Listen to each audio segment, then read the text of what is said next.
want to buy a commercial space, you better buy it Mondays through Fridays. They ain't working on the weekends. And a lot of people will say they're a team just because it's like them and an admin. The person that you're going to hire needs to be your representative, but also has to understand what you want. Yeah. And that's really the basis of it.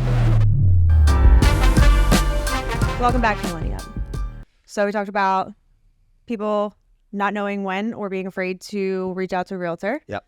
Talked about what you're going to hear over the holiday. Yeah, that was our holiday edition.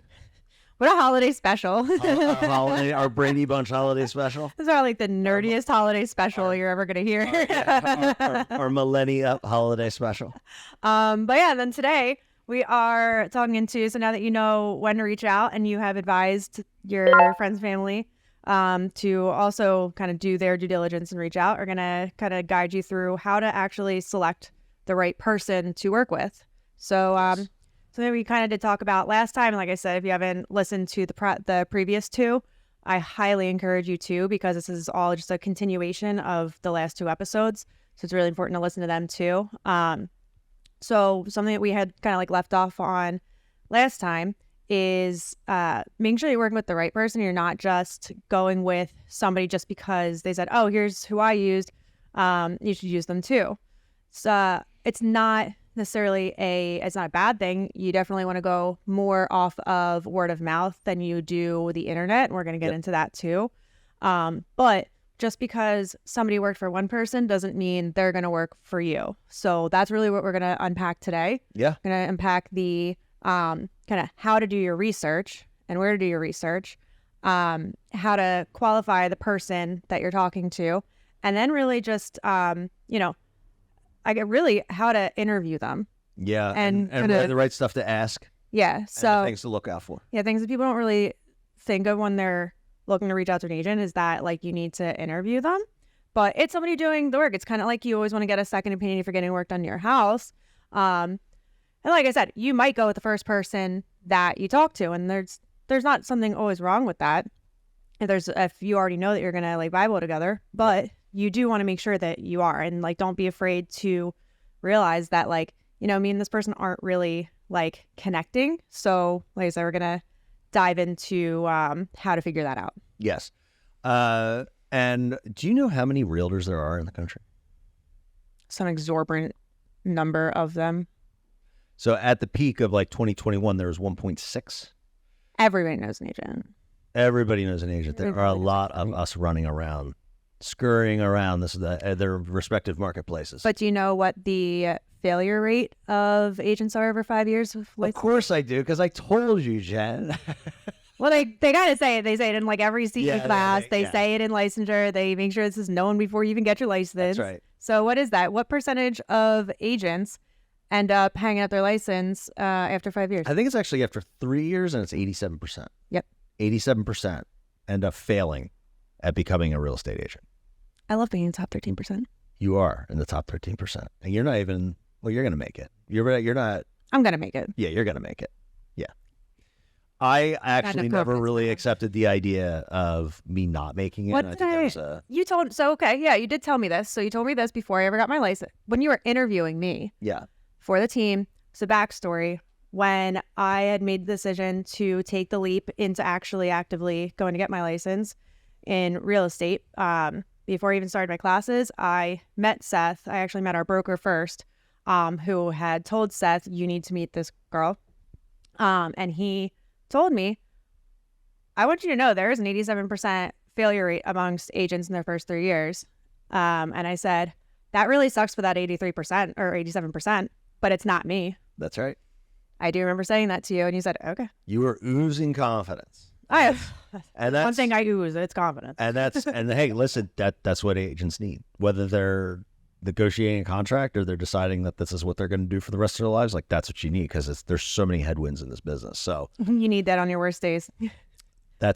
Yes. Yeah, absolutely. So, and I remember there were other statistics, like a lot of people like take the real estate classes, but then they never take the final test, which for me, I'm like, why would you put that much money and time into it? It's not fun. It's not. It's not really relevant to real estate at all. Like the actual day in, day out. It's all just legal stuff. You think we have bore you to death moments? Try taking the real estate classes. Yeah. Good God. Yeah, well, I mean, and also every financial planner and insurance agent is rolling their eyes because they have to take a ton more of these classes. Well, guess what? There's a reason I didn't do that. Yeah, absolutely. Yeah, That's not my speed. touche, anyway. Touche, Jen. So, so we're going to talk a little bit about where to find your agent, right? Well, First, I'm going to talk more about where not to find your agent. okay, well, okay.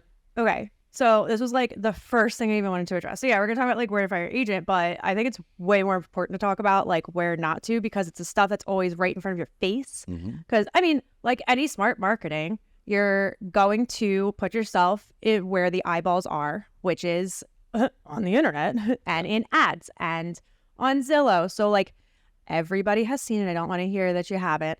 You are looking at a house on Zillow or wherever you're looking at them, and it says contact an agent for more information. I want you to know where those go. So agents can pay for leads. And so anytime you're typing in your information, like, I want to know more about this home, it's not going to the agent that put that listing up that actually knows about that house. It is going to somebody who paid to get your information to contact you to get business. Yep. So where not to go is in that little information form. Where you do go is if you like that house and you want to know more about it, you find an agent, you ask somebody that you trust, do you know somebody? You do not go to the internet. Other place you shouldn't go is the Google machine. If you type in realtor near me, which is a pretty generic and straightforward thing to type in, there are things that'll come up like, if you know anything about SEO, search engine optimization, people pay money to be able to put their stuff, sponsored links or whatever, to get to the top. Or it just might come up with a geographic office, but it doesn't necessarily mean that people who, for instance, like we're in Schwenksville right at our office across the street. Soon to be King of Prussia. Soon to be King of Prussia. Sorry, by then we will. Oh yeah, we will be. It's on the stairs. We have an office right across from here that was priorly ours. Regardless, but I don't live in Schwenksville, but I will service I'll service anywhere. It's in Pennsylvania, and if not Pennsylvania, I'll refer you to somebody else, but that's besides the point. So even like geographically on the Google machine, just because that's where the anchor of the office is, I want to meet a real estate agent that actually works out of their office. Yeah. I don't know a single one of us that do. Yeah. So that's also not where to find somebody. Just because their office might be near you does not mean that's where the agent is actually going to be. I live and service anywhere from 40 miles away from my office location. So just to kind of peel back the veil, I mean, Zillow, Redfin, Realtor.com, it's a cash grab, guys. The people just pay to get in front of you. And, that person, usually if they can afford to pay to get in front of you, a lot of times you call that person and you won't even get that person. They're going to send out some soldier from their team, and who knows what kind of experience level they have, or geographically, if they even know the area, are they the same age, that type of thing. So like on our team, we always try to if I get a lead and somebody wants to, engage our services, but they're like a 27-year-old millennial or Gen Xer or Gen Zer, sorry. I'm going to say wrong way there, bud. Yeah, wrong way. but Gen Zer, it's like, I'm not going to send, an agent on the team that is, 55 or 60. I'm going to send somebody who's more aligned demographically with that person. Same thing goes with the downsizer. I'm not going to send a 27-year-old because there's no relatability. But just keep in mind, when you find someone online, most likely that person is paid to be there, and they are not there because they are supposed to be, if that makes sense. Does that make sense? I mean, there's probably like and I know agents that like do that. And again, it's like you never want to like limit your growth, which is great and that's awesome. I'm not saying everybody's bad, but it's like you really have like no way really like knowing. And chances are if they're doing that, it's like we work very sphere-based, meaning like we really kind of like we like to build relationships with the people that we know and the people that we meet, and we like to work on a referral basis. And more so because that's because we already know that we have a baseline of trust with somebody, and that's such a key factor in like going on this journey with somebody. Whereas you're then having to just start from scratch and kind of blindly trust somebody, and that can come with some doubt, and you really don't want doubt in the person that you're working with. So we covered like the Zillow's forums and Google machines, but the other ones, I asked you your opinion on this yesterday, was Facebook groups. or maybe that's a little, I say millennials, we're still on the Facebook train, but maybe Facebook not groups are hit or miss. So agreed. they're kind of like a hybrid between like straight word of mouth and like Zillow. So you essentially, if you ask on really any forum on Facebook, hey, does anyone know a realtor? Where you should be putting it first is probably your personal. Like your personal page. Right. But if you, oh my God, oh yeah, okay. If you ask like on like your mom's group or your like your or the township yeah, like, yard sale or something like that, expect lots of the DMs. in fact, every single agent in the anywhere remotely near you hemisphere to bombard your inbox. It's like dropping food into a fishbowl. It's like all the realtors will come up and be like, oh, I can service that area. If you're ever feeling lonely, go put in a Facebook like neighborhood group that you're looking to sell your house. You will get so much attention. Yes. So listen, it can work. It certainly can work. It can work. Zillow can work too. But what we do here at MillenniUP is try to give you best practices and tell you kind of what is going to probably be the easiest and most stress-free process.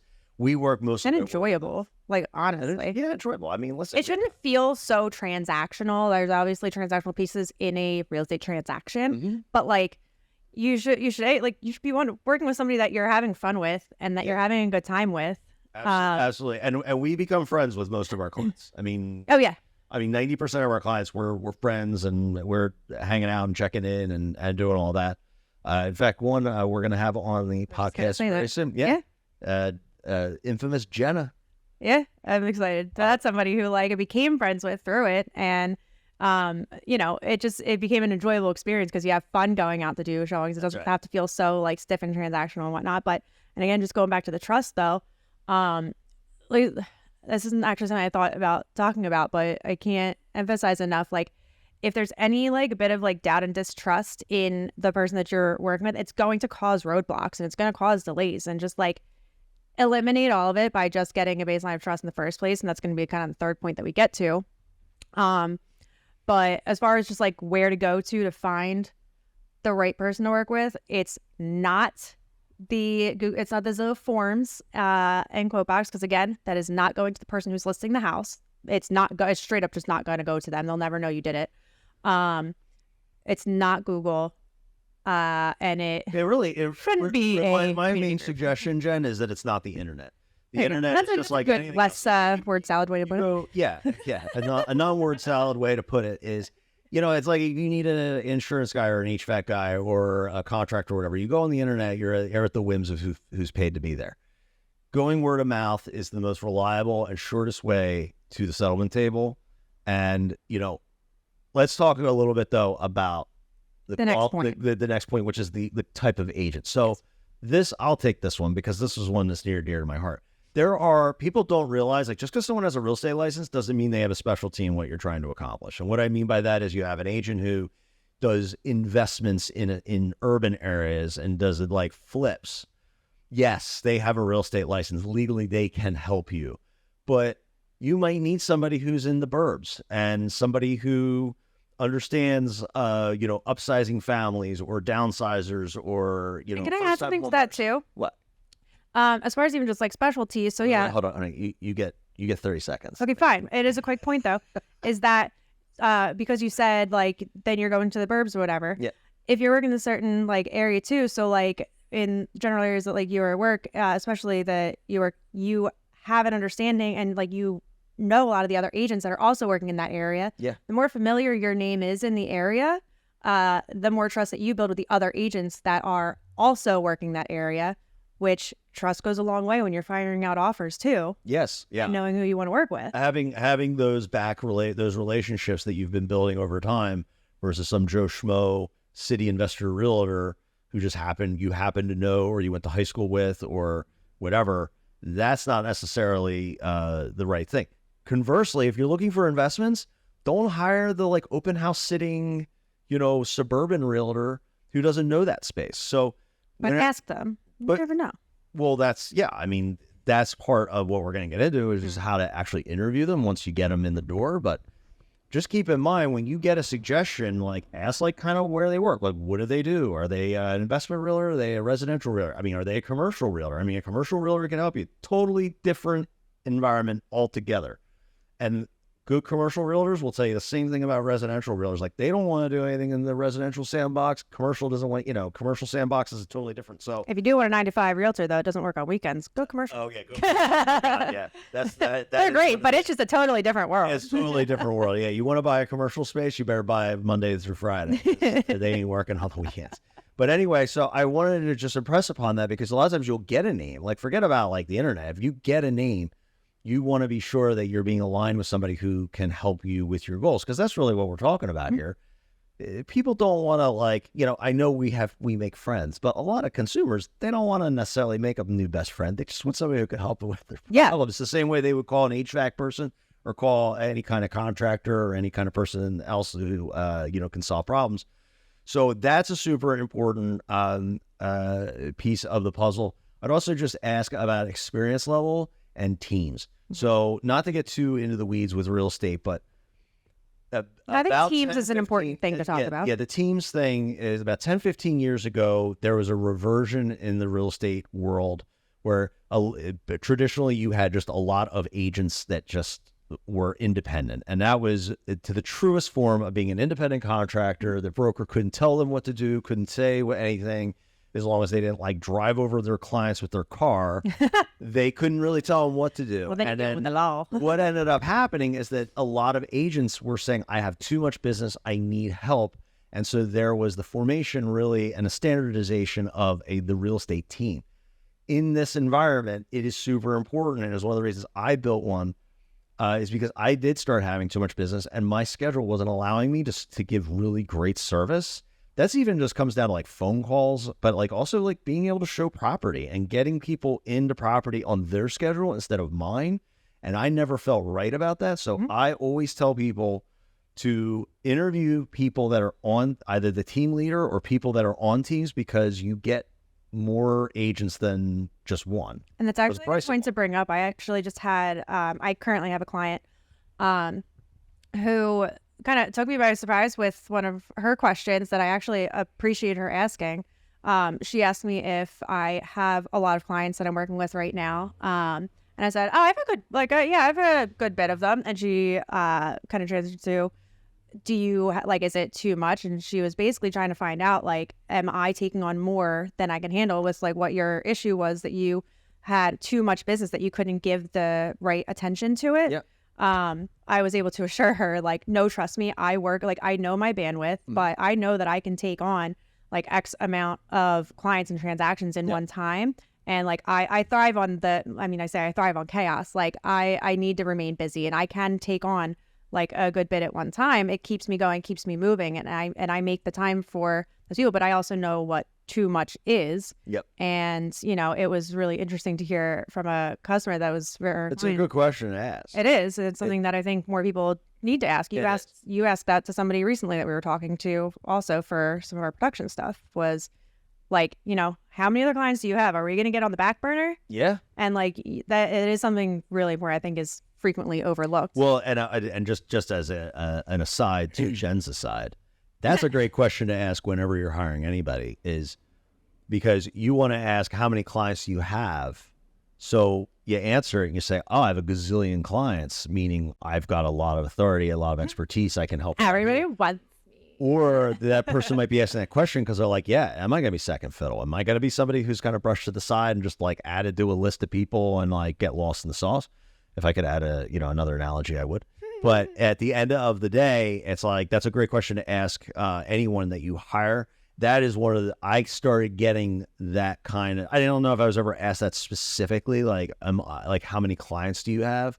But I started getting questions are you able to service this area? Or are you able to show us houses in this area or whatever? And a good agent will tell you no.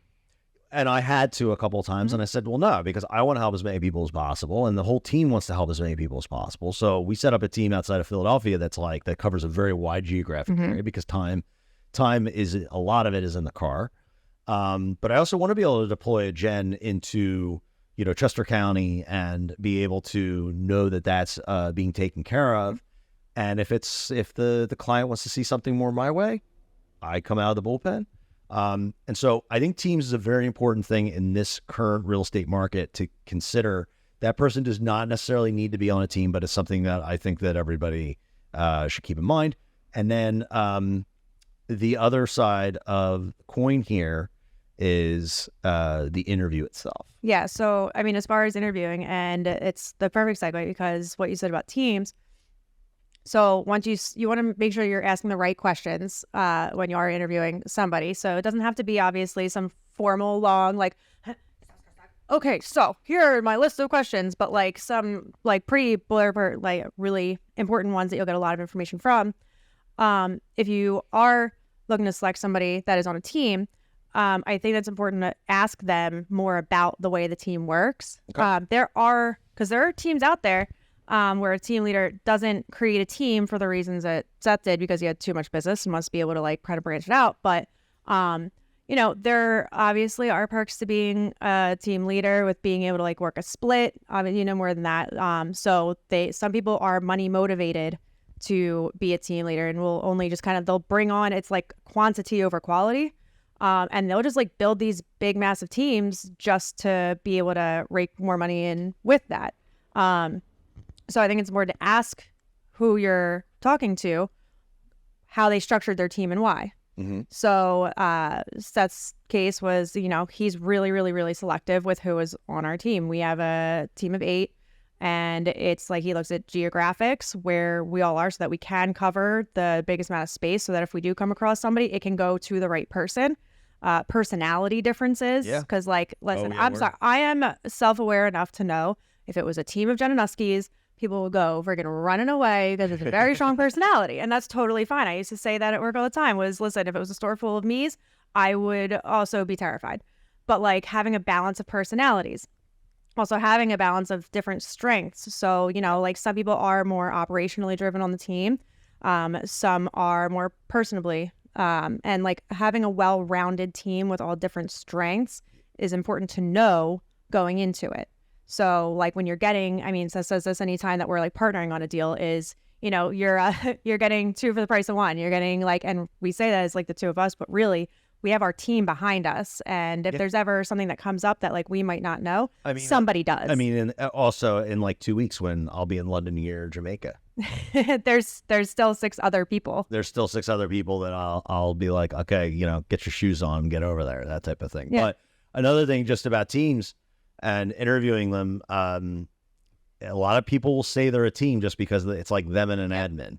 That's the other route I was going to take. Yeah, is that it's like it's not a team. Like I built this team like kind of bigger to feed obviously leads to, but I just want to cover more area and cover more demographics. But yeah, like it's easy to just especially in Pennsylvania. There are states where you have to become brokers and you have to do all kinds of stuff. Pennsylvania, like any guy or any gal can just say, "Oh, I'm a team," and they have an admin, and that's it. Or they're just like it's like a married couple, and they're just like, "Oh, we're the team," but it's like I think the word team, and I think a collaborative, like kind of like group and like sharing responsibilities, whatever. But like I'm not saying any like 2-person team is bad. My cousin, love her, she's a great agent down in Delaware. It's her and her partner. And the 2 of them just cover the entire state of Delaware, but they do a great job at that. They divide responsibilities, and I think that's what makes a great team. Yeah. But again, those are the things that you need to ask and talk about. So teams aside, though. Teams aside, the one thing I want to definitely stress in this point is also when you interview an agent, don't forget that the agent is interviewing you. Yeah. And that can be I don't want anyone to get scared by that or intimidated by that, but good agents, let me back up. Bad agents will take any client they can because they probably don't have a lot of business and they don't necessarily want to, they don't want to push anyone away. Good agents will decide whether they are going to work with you or not. So if they don't feel that it's a fit, then you definitely you might get the Dear John letter here. But I would say that most of the time I will take on a client because they come by referral. And like, I personally have yet to have to turn away a client. I know that you have with a couple. You've got to be pretty unhinged. And even I can rein in Yeah, some pretty unhinged people. It might be 1 or 2 a year out of like literally hundreds of people that I come in contact with. You put it this way, like it's got to be like, we're interviewing you as much as you're interviewing us. We're very solutions focused though. For us to have to like find that, this isn't actually going to work. Like it's generally speaking going to be out of a service to you. Like I can't really, and usually a very, very difference of opinion of say like, of unrealistic expectations. If there's something like, client is saying like they want X amount for their house and they are not willing to budge on it. This is exactly what they want. Yeah. And we want to be able to do the best for you, but we know that like, I love that you want that so bad, but here's all the data. Let's try to like come together and like figure something out. If there's not going to be a meeting of the minds there, that might not be the best fit. That actually isn't even really the biggest reason. If you're just an or you're a fucking know-it-all, and like I'm okay. No, I'm humble enough to tell everybody I don't know everything. I don't have the answers to everything, and I don't know the absolute all the intimate details of everybody's life. Even through an entire real estate transaction, there's still privacy and stuff like that. I just don't want to work with the because they're gonna be assholes the whole way through, and they're gonna eat away at the non-assholes that I am trying to help. They're gonna eat away at my time. Mm-hmm. So but very rarely, like everybody is looking for our guidance. So Jen is absolutely right. We're like a good agent is going to take on 99% of clients.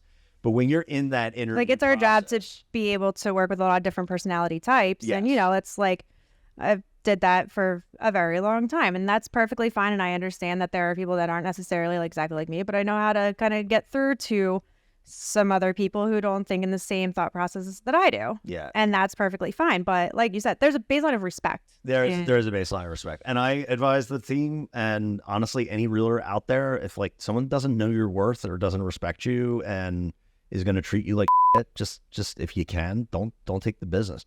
It's like you mentioned in retail, you learned a lot about like personalities and stuff. Yep. You know where I learned? Poker table. I love the poker table because the poker and the golf course, because like, you get to know people's personality when like shit hits the fan, when things get bad.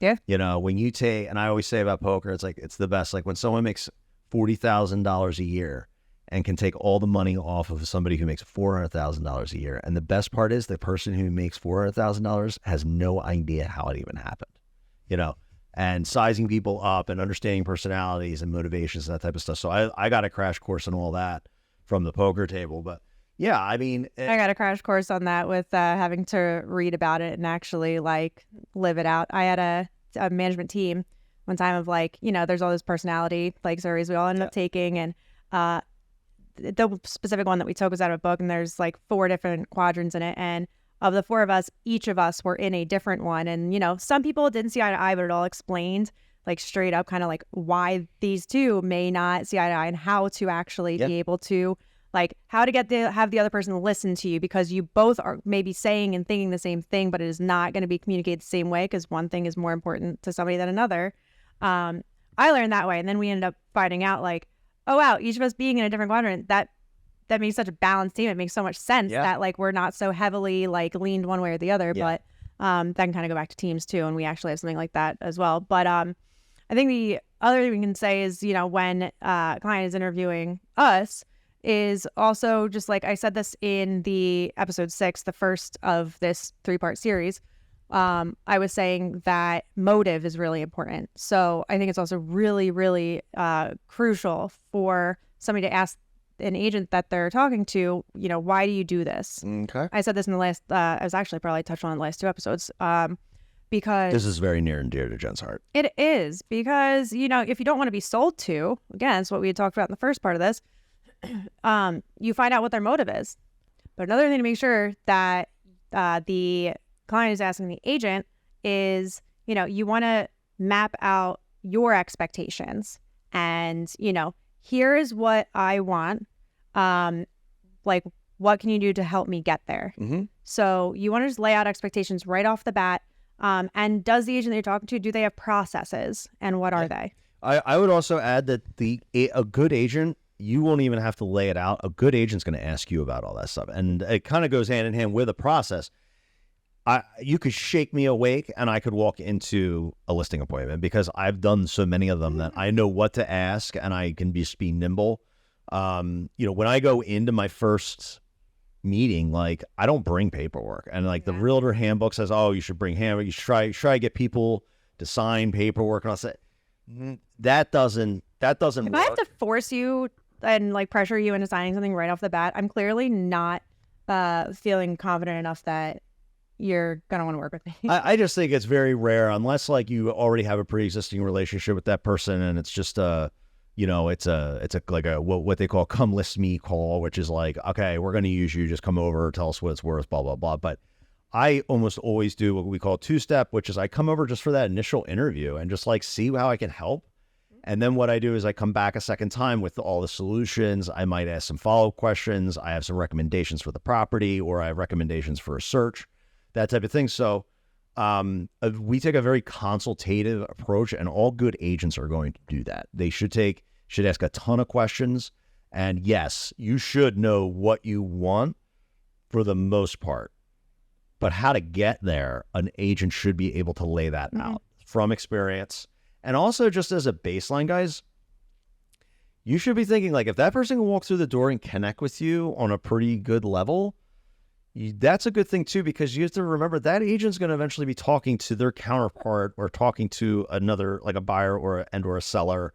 That person has to have a little bit of personality to connect. And if they can connect with you, that likely they can connect. And that's what all sales is really connecting and getting people to come around to your point of view. So it's super important that you understand that the person that you're going to hire needs to be your representative, but also has to understand what you want. Yeah. And that's really the basis of it. I think a lot of people don't know. Well, I shouldn't say I think. I know a lot of people don't know this, is that 74% use the first realtor they interview. Yep. They only interview one agent. And I think that, there are times, especially like in word of mouth and referral, that's perfectly fine. Yeah. But if you connect with the person and if you have an ounce of doubt though, and like, don't be afraid to tell the agent that either. Like, I mean, to that point, if like that many people are just sticking with the first person they talk to, and we said this very beginning, I don't necessarily think that's a bad thing. Yeah. If, like I said, if you know and like you get a good feeling with that, don't overcomplicate it. So we're not saying like go out and interview like a bunch of agents just because like you have to. If like you have a really good feeling about us and you already know that like, okay, I know that they can get this done, I feel really great with them, that might be your one-stop shop. Don't overcomplicate it. Don't let this tell you to, and don't get that twisted. But if there is something that's just not connecting, that is when you need to be moving forward. And that goes really for anybody, guys. I mean, I don't know, dating, hiring people. Check out one of our first few episodes. Yeah. But no, so if you don't feel that connection, then just simply move on, or at least, at the very least, try to find someone else and just use that as a contrast to make sure that you're not crazy, or maybe you're not communicating right with the agent. But it's totally fine if you don't know absolutely everything about what you're looking for. But I think that this, but you know what we didn't talk about? What didn't we talk about, Jen? That I think is perfectly fine. We didn't talk about price of the agent. We didn't talk about the commissions of it or anything, or any pricing, anything. Because it's not about that. It's about getting quality. Well, it's about getting quality, but ultimately it's also about just having your problem solved. Yeah. You need to sell a house. You need to buy a house. You need to buy and sell. You're going to need someone who's nimble, understands what's going on, and can solve those problems. And that's really what you're looking for. So that's, our broker always says, he's like, we are not in the real estate business. We are in the solutions business. And we don't sell houses. Houses sell themselves. Yeah. We sell solutions. Yeah. And we provide solutions to our clients. And good realtors everywhere across the country, all 1.5, I think now, because some have gotten out of the business, but 1.5 now. There are great agents everywhere. And I want to end. I've worked with such amazing ones too. And it makes, like, knowing that you're on the other side of a transaction with another very competent agent who is representing like their person, but is collaborative, and collaborative all across the board, like with you, but also with the other side. Like, nobody wants a dramatic deal or some sort of like sing contest Yeah, or well, anything. I think that's also something that's very frustrating for realtors in general because you've done enough as many deals as I have, where you've been in the business for a really long time.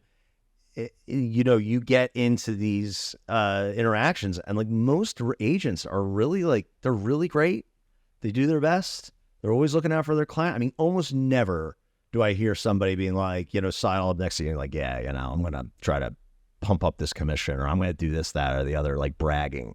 And trust me, with the egos in this business, if that was something that was going through a lot of realtors' heads, they wouldn't be able to keep that to themselves.